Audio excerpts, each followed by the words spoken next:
Selamat pagi jemaat yang dikasihi Tuhan. Berjumpa lagi di dalam renungan pagi GP Kris Pangkal Pinang. Bersyukur kita bisa menikmati hari yang baru. Namun sebelum kita memasuki hari yang baru untuk melakukan segala aktivitas kita, saya ingin mengajak semua jemaat untuk kita sama-sama mendengarkan renungan pagi dari renungan pagi GP Kris Pangkal Pinang. Sebelum kita mendengarkan renungan pagi ini, mari terlebih dahulu kita berdoa. Bapa di surga, kami bersyukur pagi ini Tuhan boleh menyertai dan menolong kami, serta memberkati kami sehingga kami boleh melewati satu malam boleh berlalu dan kami boleh memasuki hari yang baru, hari yang Tuhan anugerahkan bagi kami. Bapa di surga, sebelum kami memulai aktivitas kami pada hari ini, kami rindu untuk membuka dan membaca akan kebenaran firman-Mu. Tuhan kiranya memberkati renungan firman Tuhan pada pagi hari ini, sehingga boleh menjadi pedoman bagi kami. Terima kasih Bapa di surga, di dalam anak-Mu Yesus Kristus, Tuhan dan Juru Selamat kami berdoa kepada Bapa di surga. Amin. Ya, renungan firman Tuhan pagi ini, saya ambil dari kitab Amsal, pasal 3, ayat 5 sampai ayatnya yang ke-7. Sekali lagi, firman Tuhan dari Amsal, pasal 3, ayat 5 sampai ayatnya yang ke-7. Saya akan membacakan firman Tuhan ini dari perikop berkat dari hikmat. Ayat 5, percayalah kepada Tuhan dengan segenap hatimu dan janganlah bersandar kepada pengertianmu sendiri. Akuilah Dia dalam segala lakumu, maka Ia akan meluruskan jalanmu. Janganlah engkau menganggap dirimu sendiri bijak, takutlah akan Tuhan dan jauhilah kejahatan. Amin. Renungan firman Tuhan pagi ini saya berikan tema bersandar pada Tuhan dalam segala hal. Sekali lagi temanya bersandar pada Tuhan dalam segala hal. Jemaat yang dikasihi Tuhan, setiap hari kita selalu diperhadapkan untuk mengambil keputusan. Mulai dari hal-hal yang kecil di dalam hidup kita sampai pada hal-hal yang sangat menentukan arah hidup kita seperti pekerjaan, pelayanan, masa depan kita, dan lain-lain. Nah, jemaat yang dikasihi Tuhan, yang menjadi pertanyaan ketika kita mau mengambil keputusan, siapa yang menuntun langkah kita ketika kita mau mengambil keputusan? Apakah kita benar-benar dipimpin oleh Tuhan, ataukah sebenarnya kita masih diam-diam dipimpin oleh pengertian kita sendiri? Nah, melalui renungan Amsal 3 ayat 5 sampai ayat 7 ini, kita bersama-sama akan merenungkan tentang apa artinya bersandar pada Tuhan dalam segala hal. Nah, jemaat yang saya kasihi, di dalam Amsal pasal 3 ayat 5 sampai ayat 7 ini, ada 3 kebersandaran kita kepada Tuhan yang diperintahkan oleh penulis Amsal di dalam Amsal 3 ini. Yang pertama mulai dari ayat 5, itu tentang bersandar kepada Tuhan dalam hati. Nah, di dalam ayat 5 ini Bapak Ibu, ada 2 perintah yang muncul di dalam ayat 5 ini. Dan perintah ini bersifat positif dan juga negatif. Nah, perintah pertama Bapak Ibu itu bersifat positif di ayat yang kelima bagian A. Di sana dikatakan, percayalah kepada Tuhan dengan segenap hatimu. Nah, ini adalah perintah positif yang dimulai dengan kata percayalah. Nah, kata percaya di sini Bapak Ibu itu berarti bersandar penuh atau menyerahkan diri sepenuhnya kepada Tuhan.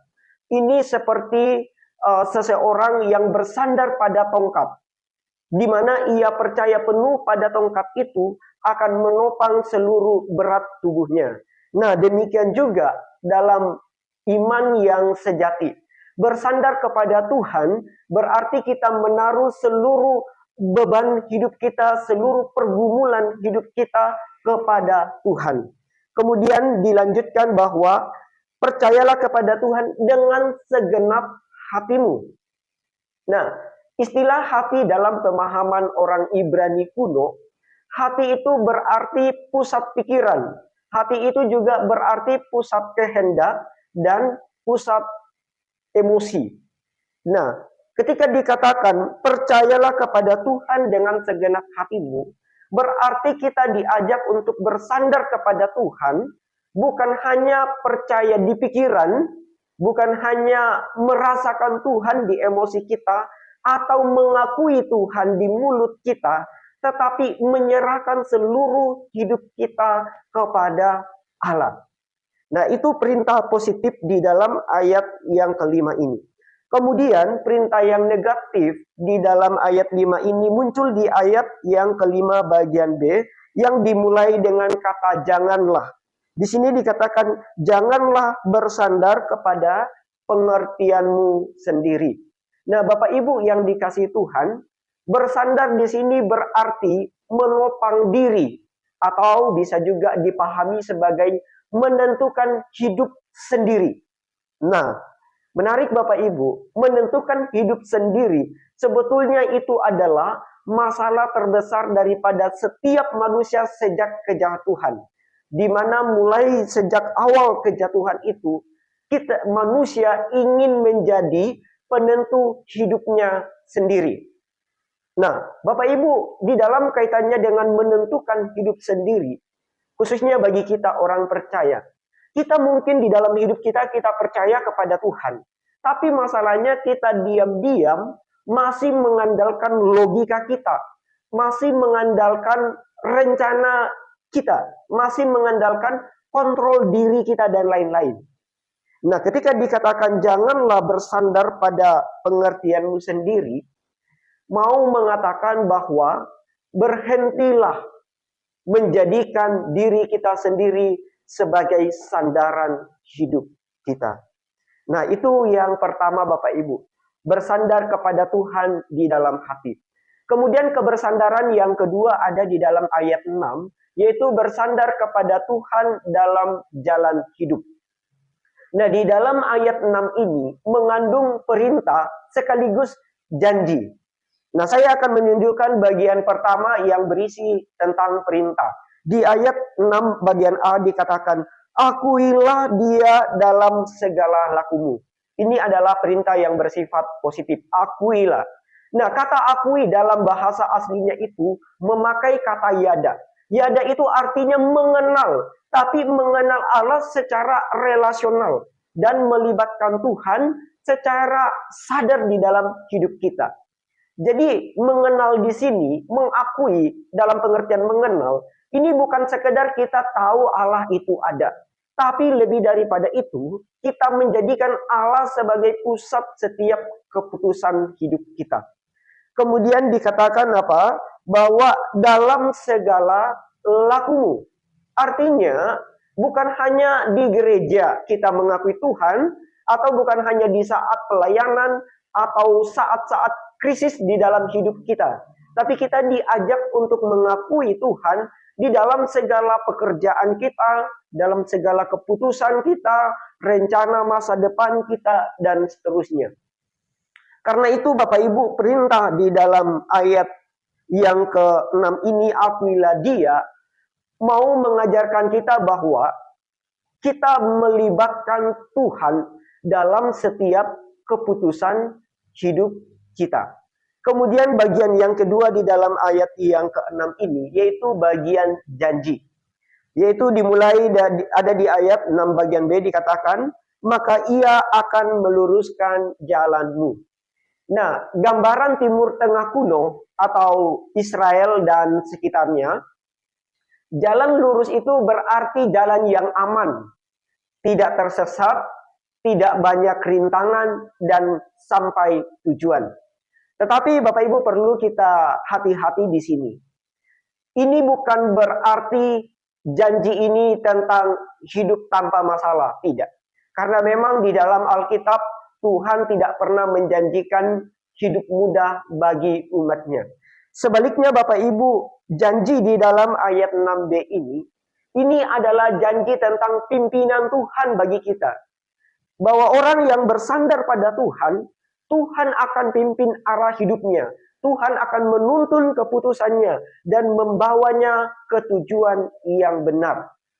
Dengan kata lain, orang yang bersandar pada Tuhan pasti tidak akan pernah tersesat dari tujuan Allah. Nah, itu yang kedua, yaitu bersandar pada Tuhan di dalam jalan hidup.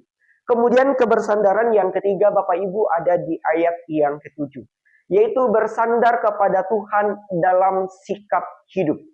Nah, di ayat 7 juga menarik Bapak Ibu, karena memiliki 3 perintah. 1 perintah yang bersifat negatif, dan 2 perintah yang bersifat positif. Nah, saya mulai dari perintah yang negatif, itu di ayat yang ke-7 bagian A, yaitu dimulai dengan kata jangan. Janganlah engkau menganggap dirimu sendiri bijak. Nah, secara sederhananya Bapak Ibu, ayat 7a ini bisa berarti jangan merasa bahwa hikmatmu itu cukup bagimu. Tetapi Bapak Ibu perlu juga kita ingat bahwa ini bukan larangan untuk kita tidak boleh menjadi orang bijak, tidak. Tetapi ini larangan merasa diri sudah bijak tanpa Tuhan. Merasa mampu mengatur hidupnya sendiri tanpa pertolongan Tuhan. Nah, kemudian dilanjutkan dengan perintah yang bersifat positif, yaitu di ayat yang ke-7 bagian B, di sana dikatakan apa? Takutlah akan Tuhan. Nah, kata takut di sini itu bukan berarti ketakutan panik atau takut dihukum. Bukan itu maksudnya di sini Bapak Ibu. Tapi ketakutan yang dimaksud di sini adalah rasa hormat yang mendalam kepada Tuhan. Takut dalam pengertian kekaguman yang kudus akan kebesaran Allah. Dan sikap tunduk atau kepatuhan kepada Tuhan. Nah, di dalam hal ini, dalam kaitannya bersandar pada Tuhan, berarti kita menempatkan Tuhan sebagai otoritas tertinggi di dalam hidup kita. Kemudian perintah yang ketiga juga ini bersifat positif Bapak Ibu. Itu muncul di ayat 7 bagian C. Di sana dikatakan jauhilah kejahatan. Nah, Bapak Ibu menarik, kata menjauhi di sini itu bukan sekedar tidak melakukan kejahatan. Tetapi Bapak Ibu, kata menjauhi ini itu dalam bentuk aktif. Artinya, menjauhi itu artinya kita berbalik arah dari dosa. Menjauhi berarti kita menghindar secara aktif dari dosa itu dan mengambil jarak terhadap dosa. Ini berarti Bapak Ibu, orang yang bersandar pada Tuhan tentu tidak bermain-main dengan dosa itu. Nah, Bapak Ibu yang dikasihi Tuhan, dari firman Tuhan ini, yang menjadi pelajaran rohani bagi kita adalah ini Bapak Ibu. Di dalam Amsal pasal 3 ayat 5 ayat sampai 7 ini, sebetulnya memanggil saya dan Bapak Ibu sekalian untuk pertama-tama kita tidak mengandalkan diri sendiri. Tetapi kita melibatkan Tuhan di dalam setiap keputusan kita. Kita dipanggil untuk hidup dalam takut akan Tuhan dan secara aktif berbalik dari dosa. Dan tetapi juga Bapak Ibu, panggilan ini tidak berhenti di situ saja. Mengapa? Karena semua perintah di dalam Amsal pasal 3 ayat 5 sampai ayat 7 ini sebetulnya menyingkapkan akan kebutuhan kita akan Injil Kristus. Kenapa? Karena kita gagal melakukan hikmat ini dengan sempurna. Saya percaya di antara kita semua, tidak ada di antara kita yang betul-betul kita percaya kepada Tuhan dengan segenap hati kita. Kita betul-betul mengakui Tuhan dalam segala laku kita. Kita tidak betul-betul sepenuhnya takut akan Tuhan berdasarkan standarnya Tuhan. Kita gagal untuk percaya kepada Tuhan dengan segenap hati kita. Kita gagal melibatkan Tuhan di dalam setiap langkah kita dan seterusnya. Karena itu Bapak Ibu, firman Tuhan ini pasti menunjuk kepada Kristus. Kristus adalah satu-satunya pribadi yang selalu bersandar pada Bapa.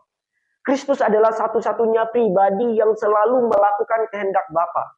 Dan Kristus adalah satu-satunya pribadi yang sepenuhnya menjauhi kejahatan. Karena itu jemaat sekalian, dari firman Tuhan pagi ini, panggilan untuk percaya kepada Tuhan, panggilan mengakui Tuhan dalam segala laku kita, panggilan takut akan Tuhan dan menjauhi kejahatan, bukanlah beban yang harus kita pikul sendiri.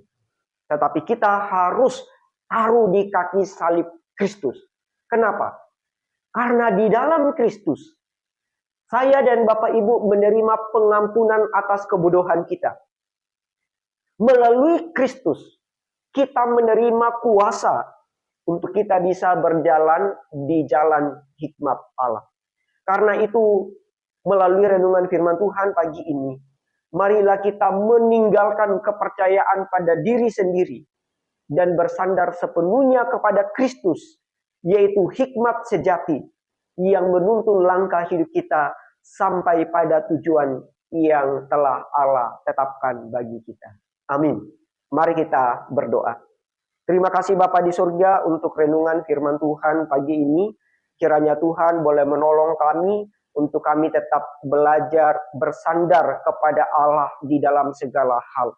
Biarlah renungan firman-Mu hari ini Tuhan senantiasa hidup di dalam kehidupan kami, di dalam setiap pekerjaan, keputusan, rencana kami selalu bersandar kepada Tuhan. Terima kasih Bapa di surga, terpujilah nama-Mu. Di dalam anak-Mu Yesus Kristus, firman yang hidup, kami berdoa kepada Bapa di surga. Amin. Demikian renungan firman Tuhan pagi ini. Kiranya Tuhan melalui Roh-Nya yang kudus boleh menolong kita untuk kita tetap sepenuhnya bersandar kepada Tuhan di dalam segala hal. Amin. Tuhan berkati kita semua.